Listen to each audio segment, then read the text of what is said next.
Saudara, buruh Jakarta tolak besaran UMP Jakarta. Buruh sebut UMP Jakarta tidak masuk akal karena lebih kecil dari upah di Bekasi dan Karawang. Kita dalami soal UMP Jakarta ini bersama Presiden Konfederasi Serikat Pekerja Indonesia KSPI Said Iqbal dan juru bicara dan juga staf khusus Gubernur Jakarta Ciko Hakim. Selamat malam Bung Said dan Bung Ciko.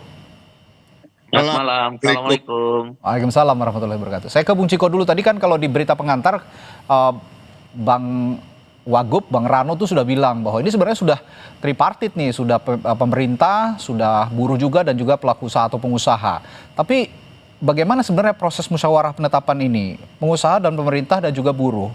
Mengapa hasilnya tetap lebih rendah dari UMP di Bekasi serta Karawang meski biaya hidup di Jakarta lebih besar, Bung Ciko?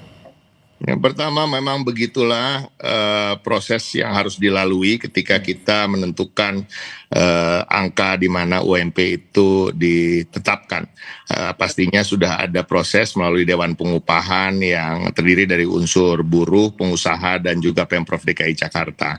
Kami dari Pemprov DKI Jakarta tentu menjunjung tinggi hak-hak demokrasi bagi siapapun yang ada di Republik ini dan tentu menghargai aspirasi yang tumbuh setelah UMP ini ditetapkan. Namun kami ingin juga menyampaikan bahwa sesungguhnya untuk buruh yang bekerja di Jakarta dan berKTP Jakarta tentunya ada insentif-insentif lain yang didapat yang berbeda apabila buruh tersebut bukan KTP Jakarta atau bekerja di tempat di luar Jakarta dan tentunya bukan warga dari Jakarta itu sendiri. Kita punya yang namanya kartu pekerja yang juga untuk bisa digunakan bebas membayar terkait dengan tarif-tarif transportasi yang ada seperti MRT, LRT maupun busway, dan itu kalau dihitung subsidinya itu per orang untuk MRT bisa mencapai Rp616.000 per bulan.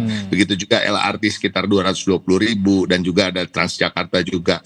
Nah, ini artinya sebenarnya apa yang didapat dengan angka 5,73 tadi yang disampaikan tentunya ada pengurangan-pengurangan karena tadi argumentasinya tentu terkait dengan biaya hidup yang layak. Biaya hidup yang layak ini tentunya mengingat bagaimana mengeluarkan dana atau uang untuk bertransportasi di Jakarta itu memang tidak murah. Dan itulah masuknya kita ketika kita mengatakan kita akan mensubsidi terkait dengan transportasi. Begitu juga mensubsidi terkait dengan Pamjaya yang tentunya akan diformulasikan ke depan bagaimana kita bisa bekerja sama dengan serikat buruh termasuk dengan kelompok dari Pak Said Iqbal tentunya untuk bagaimana kita mendata masyarakat yang masuk dalam kategori buruh tersebut yang kemudian berlangganan PAM sehingga bisa kita bebaskan dan kita berikan subsidi terkait itu. Dan banyak hal lagi, Radi, kalau tinggal di Jakarta dengan KTP Jakarta tentunya ada insentif-insentif yang didapatkan di luar apa yang tidak bisa didapatkan di tempat-tempat lain seperti KJP Plus, seperti juga terkait dengan perumahan misalnya.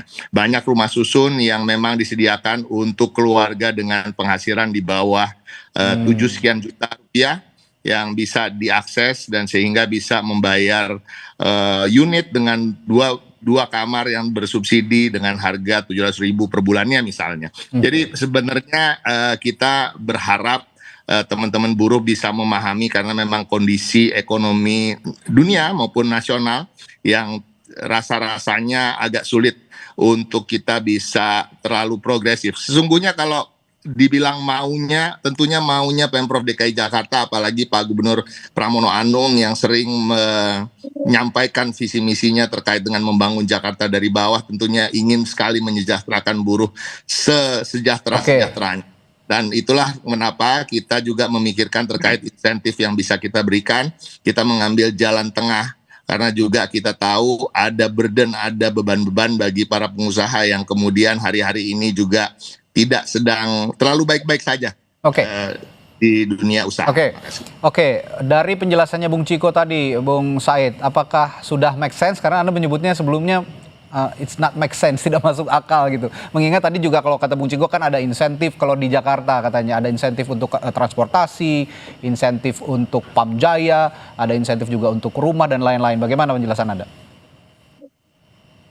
Sebagaimana yang telah kami sampaikan bahwa ada beberapa alasan mengapa buruh Jakarta, sekali lagi bukan sekelompok buruh ya, silakan diperiksa di berita acara, semua serikat buruh menolak konsep yang diajukan oleh pemerintah yang nilai alfanya 0,75 sehingga Oke. menghasilkan upah minimum menjadi 5,73 juta rupiah. Jadi bukan sekelompok, seluruh buruh Jakarta. Hmm.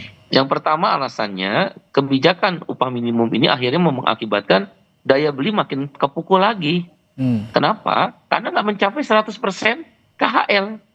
KHL yang dibuat oleh KHL itu kebutuhan hidup layak Ya, ya. kebutuhan hidup layak. KHL yang dibuat oleh BPS itu adalah bukan KHL yang diatur dalam Permenaker nomor 18 tahun 2020 loh. Itu lebih tinggi lagi. Ini KHL yang hanya mengambil kebutuhan dasar. Ya, the floor paling dasar sekali. Yaitu makanan, minuman, sewa rumah, sisi transportasi dan beberapa item yang lainnya. Kalau yaitu nilainya 5,89 juta. Karena dari 5,73 juta rupiah per bulan lebih rendah dari 5,89 juta rupiah, berarti daya beli turun. Oke. Nggak bisa mencapai kebutuhan hidup layak. Bahkan BPS survei biaya hidup Jakarta tuh 15 juta loh. Untuk mencapai 15 juta, sepertiganya saja yang 5,89 juta rupiah, gubernur tidak memenuhi. Oke. Nah sekarang kalau daya beli makin menurun, apa yang akan terjadi? PHK. Tidak akan ada yang beli barang. Oleh karena itu kita meminta sekurang-kurangnya revisi menjadi upah minimum itu ya udahlah KHL aja 100%. 5,89 juta rupiah. Oke. Agar daya beli naik sedikit. Yang kedua tadi nggak masuk akal. Apakah biaya hidup di Jakarta lebih rendah dari Bekasi dan Kerawang? Nggak masuk akal. Upah minimum di Jakarta 5,73 juta rupiah per bulan. Ya. Di Bekasi sekitar 5,95 juta rupiah. Bekasi dan Kerawang. Masa pabrik panci upahnya di atas pekerja standar charter, bank mandiri, perusahaan minyak, gedung-gedung pencakar langit. Gubernur kan make sense. Sebenarnya saya udah ketemu gubernur, kebetulan diterima oleh beliau 2 hari sebelum diputuskan. Saya ingatkan, jangan lebih rendah dari Bekasi dan Karawang. Nah, tapi gubernur rupanya tetap menggunakan kesepakatan para gubernur di seluruh Indonesia. Ini saja menurut kami ya, melawan kebijakan Presiden Prabowo. Oke. Menteri Tenaga Kerja mengusulkan alpa tertinggi itu 0,8. Dicoret. Apindo mengusulkan angka tertinggi alpa, dicoret oleh Presiden. Yang dipakai siapa? Usulan buruh. Alpanya sama dengan 0,9. Oke. Ada ruang di mana gubernur bisa naikin menjadi mendekati atau sama dengan Karawang dan Bekasi, kenapa nggak diambil itu? Oke. Berarti kan ada sesuatu yang tidak make sense ya. Yang terakhir tentang tadi subsidi, insentif itu untuk masyarakat umum, tidak ada kaitannya dengan upah. Ini udah dari zamannya Pak Anies. Kan kami yang mengusulkan waktu itu, waktu zaman Pak Anies.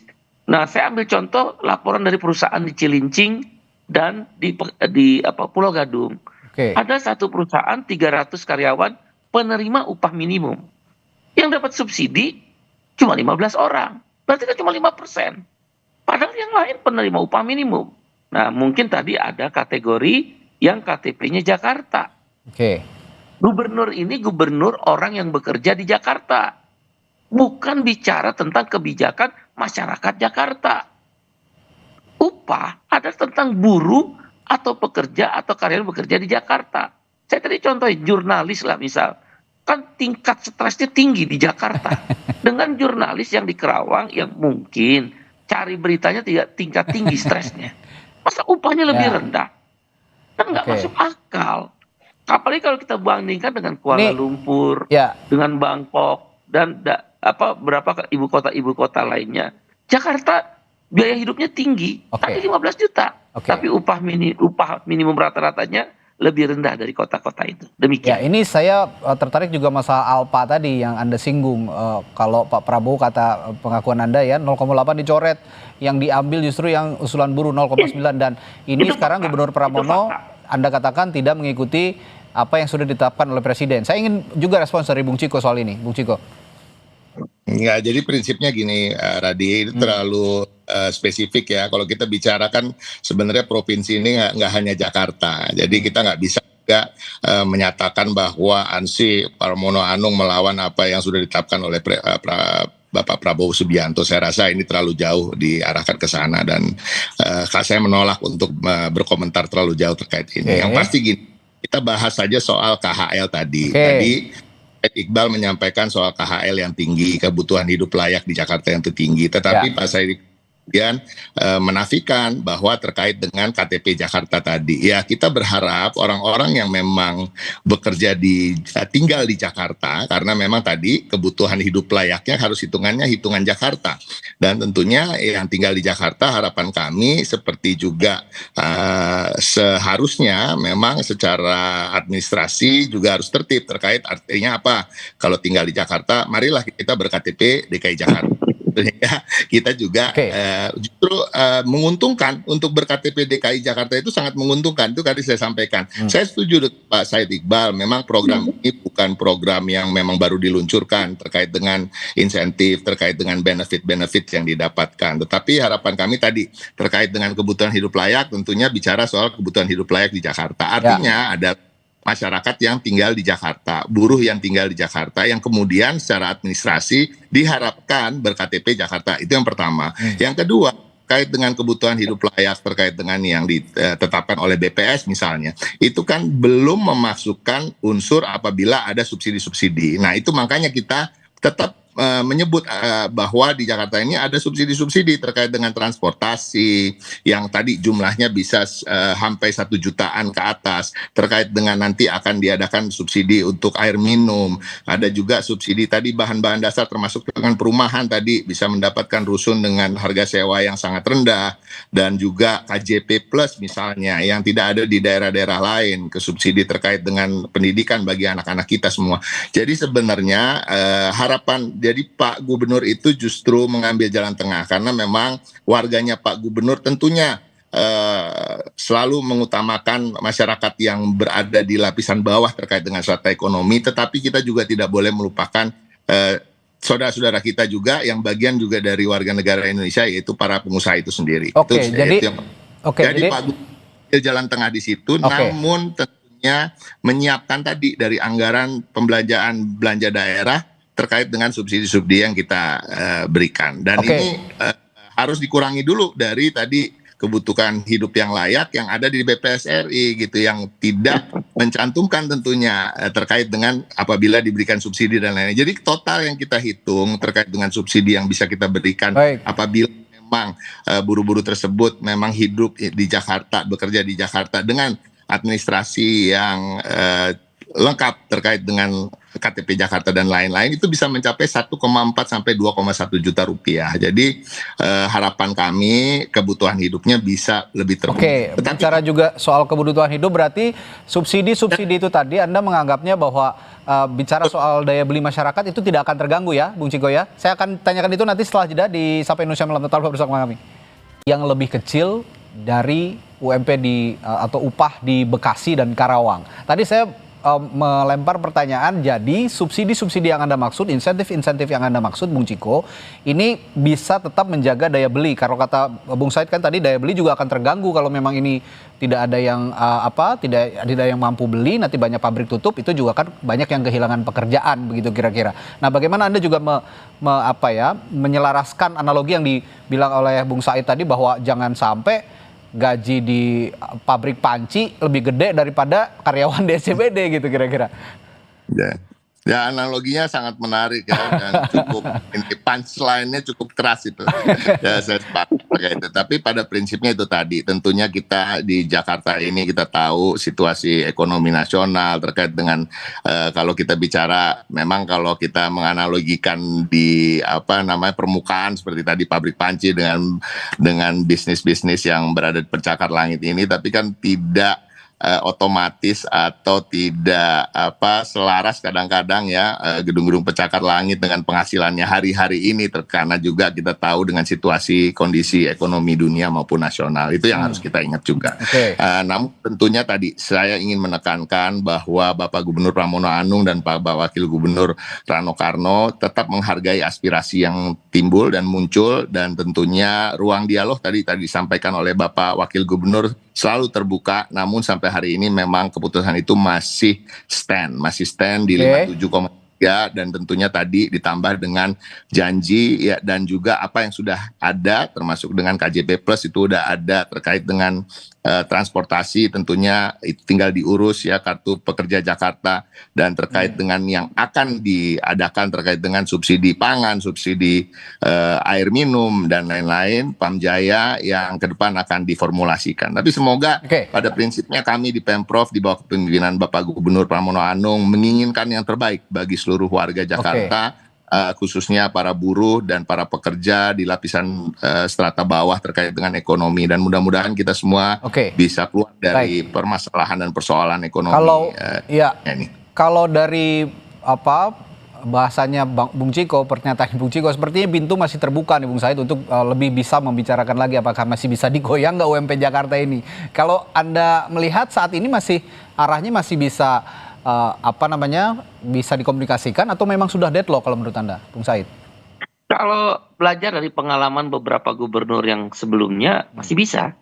Bahkan beberapa gubernur melakukan revisi terhadap UMP yang telah ditetapkan, kemudian direvisi kembali akibat adanya permintaan dari para buruh. Saya ingin menegaskan begini ya, kalau memang ingin melakukan subsidi itu di kalangan kelas bawah, bukan di kalangan kelas nirpur. Di pur itu subsidi ya dalam bentuk natura, ada BLT, ada istilahnya social assistance, bantuan sosial. Di semua negara maju social assistance itu adalah di pur, yang tadi saya bilang dasar. Tapi di kelas buruh, baik white collar maupun blue collar, dia adalah nirpur. Dia tidak miskin, tapi dia juga tidak kaya, maka disebut nirpur. Dia menjadi miskin kalau upah minimumnya rendah. Maka kalau memang mau begitu tawarannya terhadap buruh, udah kasih subsidi transfer money cash. Dalam bentuk apa? Kebijakan upahnya. Jadi bukan kepada natura yang diberikan dalam bentuk social assistance. Silakan pelajari. Di negara-negara maju, Jakarta kan kita anggap satu komunitas city yang maju, kota yang sangat maju. Makanya BSPS memberikan survei biaya hidup 15 juta. Bukan kami tidak setuju dengan insentif. Itu bagus. Tapi di pur. Tapi apakah Anda tidak takut, Bung Said, maaf saya potong. Apakah Anda tidak takut dengan budaya kita yang terlalu konsumtif jika memang nanti ada subsidinya itu dialihkan kepada cash misalnya? Pertumbuhan ekonomi Indonesia itu ditopang 54% di konsumsi. Konsumsi itu akan tinggi, akan tetap terjaga kalau purchasing power naik. Purchasing power atau daya beli itu di kelompok siapa? Buruh. Justru kalau dia konsumsi sepanjang itu adalah kebutuhan primer, kalaupun ada sedikit sekunder yaitu sepeda motor untuk kebutuhan mereka bekerja dan bersosialisasi, itu bagus. Dia meningkatkan daya beli. Daya beli naik, konsumsi naik. Pertumbuhan ekonomi, economic growth naik. Economic growth naik, lapangan kerja baru tercipta. Saya punya gaji 1 juta, beli Indomie 5 misal. Begitu gaji saya 1.500.000, saya bisa beli Indomie 7. Pabrik Indomie naik produksinya, menyerap tenaga kerja baru. Pabrik tepung terigu naik, permintaannya dari pabrik Indomie, pabrik terigu itu menyerap tenaga kerja baru. Itu yang kami pahami. Kenapa Pak Prabowo dia ngasih 0,9? Tujuannya, gubernur ambil kesempatan itu. Nah sayangnya ada kekuatan politik di sini. Dalam hal ini Mendagri dan Menaker yang membuat keseragaman. Mas Pram sebagai orang baik, kami kenal benar. Itu tipe orang pekerja. Saya terakhir gitu loh. Mau ngambil 0,9, ya udahlah. Ya, ambil karena Bung Said sejak tadi menyinggung juga pemerintah pusat, saya tanyakan ke Bung Ciko, singkat saja Bung Ciko. Jadi kalau sudah begini, sebenarnya peran pemerintah pusat untuk mengatasi disparitas UMP antar provinsi ini perlu regulasi nasional atau bagaimana? Regulasi nasional yang lebih ketat atau bagaimana? Saya nggak terlalu mendengar, keputus tadi, Radi. Gimana, Radi? Ya, karena Bung Said tadi terus-menerus menyinggung juga peran pemerintah pusat, dalam hal ini Presiden Prabowo Subianto yang menetapkan alpanya 0,9 tadi ya. Ini balik lagi ke sana. Nah, menurut Anda apakah pemerintah pusat dalam mengatasi disparitas UMP di antar provinsi ini perlu ada regulasi nasional yang lebih ketat atau bagaimana menurut Anda? Ya, kami siap aja. Tapi kan tadi disampaikan juga oleh Pak Iqbal ya, bahwa tadi ada perbedaan, kembali lagi Pak Prabowo setuju yang 0,9, tetapi kemudian perubahan lagi di Kemendagri dan Kemenaker dan hal-hal seperti itu. Tapi pada prinsipnya kalau hubungan DKI Jakarta, Pemprov DKI Jakarta di bawah kepemimpinan Pak Pramono Anung, kami menganggap Pemprov atau pemerintah daerah adalah bagian dari kepanjangan tangan pemerintah pusat, dan itu tidak berubah karena ini sesuai dengan undang-undang. Jadi kita tidak berdiri sendiri, apa-apa yang memang ditetapkan oleh pusat tentunya akan menjadi hal-hal yang samina wa ta'na, kira-kira begitu kami ikuti.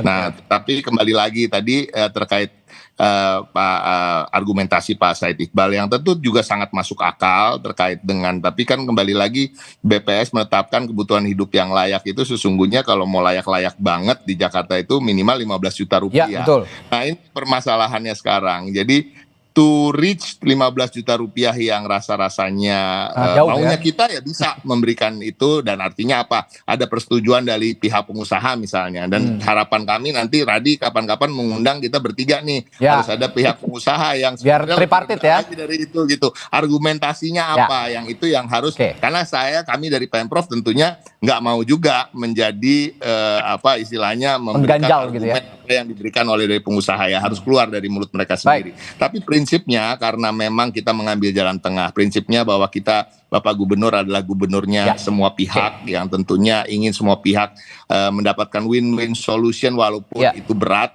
tetapi tentunya tadi jalan tengahnya adalah tetap memberikan kenaikan dengan jumlah yang tadi disebutkan sampai 57,3, lebih tinggi daripada yang diinginkan para pengusaha walaupun tidak setinggi yang diinginkan oleh teman-teman buruh, tetapi tentunya kami barengi dengan hal-hal yang sifatnya terkait dengan insentif tadi. Ya, tapi kalau tentunya tadi seperti disampaikan Pak Wagub, Rano Karno, apapun aspirasi itu dan siapapun yang tentunya ingin menyampaikan secara langsung, pintu tetap terbuka untuk kita dialog. Ya, kalau dari pembicaraan kita malam hari ini sepertinya akan ada komunikasi lanjutan yang akan dibangun oleh buruh, pemerintah, dan juga kalau memang pengusaha perlu dilibatkan, memang tripartit komunikasinya akan lebih baik, termasuk juga pembicaraan-pembicaraan seperti ini lebih baik memang nanti di lain waktu kita hadirkan juga ya dari sisi pengusaha. Baik, terima kasih. Presiden Konfederasi Serikat Pekerja Indonesia KSPI Said Iqbal dan staf khusus Gubernur Jakarta Ciko Hakim telah berbagi perspektif malam hari ini di Sapa Indonesia Malam. Sampai jumpa lagi, selamat malam.